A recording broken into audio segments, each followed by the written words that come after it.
shamed by everyone around you, including the person you ordered it from. It happened to me when I moved here.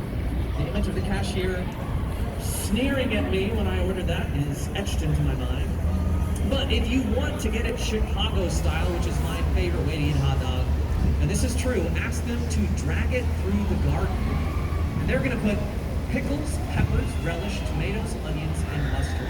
This Chicago style bridges around the world because we own a number of patents on them when it comes to how they function. And these bridges do actually raise 50 to 60 times a year, due for maintenance, but mostly in the spring and fall, when the boats that spend the winter on the South Branch are either entering or exiting the lake, right? And so a lot of them have masts, and they'll come up the South Branch, and one by one city workers will raise and lower the bridges.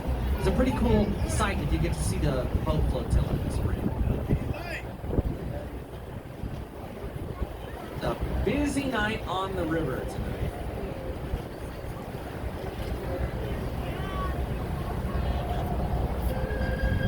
All right. Now, I'm going to do my first of 2 repeats, but that's just because there's a lot to talk about with this building.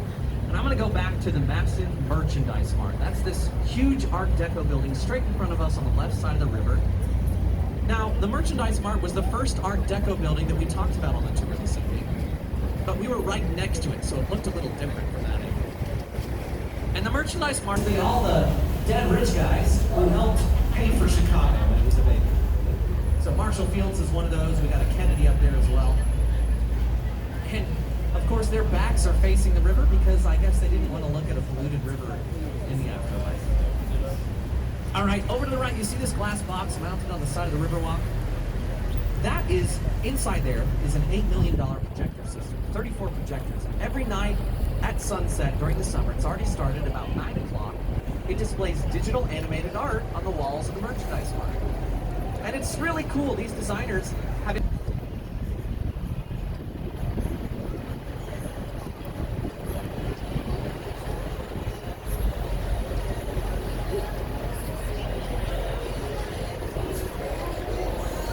He wanted to expand LaSalle Street.